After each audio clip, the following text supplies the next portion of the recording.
నమస్కారం news 9 TV వార్తలకి స్వాగతం. సదాశివపేటలో Jaggareddy high drama. Sangareddy రాజకీయాల్లో ఒక్కసారిగా సెగలు పుట్టించే సీన్.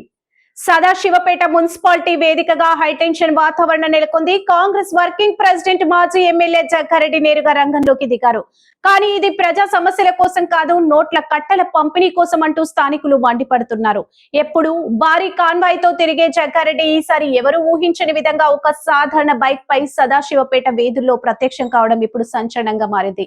ఎన్నికల వేళ ఓటు భయం పట్టుకుందా? అందుకే స్వయంగా రోడ్డుపైకి వచ్చి ఓట్లు కొనుగోలు తెరలేపారా అనే ప్రశ్నలు వెల్లువెత్తుతున్నాయి. సదాశివపేటలోని ఒక హోటల్ వద్దకు చేరుకున్న జగ్గారెడ్డి అక్కడున్న వృద్ధులకు, పేదలకు బహిరంగంగానే డబ్బులు పంపిణీ చేశారన్న వార్తలు, కార్లలో వస్తే పోలీసులు ఆపుతారనే ఫోన్లతోనే బైక్లపై గల్లీ గల్లీ తిరుగుతూ పంపిణీ కార్యక్రమం చేపట్టారని ప్రత్యర్థులు ఆరోపిస్తున్నారు. ఈ వ్యవహారంపై స్థానికులు ఫిర్యాదు చేయడంతో పోలీసులు సీన్ లోకి ఎంటర్ అయ్యారు. ఎన్నికల నియమావళిని తుంగలో తొక్కారంటూ జగ్గారెడ్డిపై కేసు నమోదు చేశారు.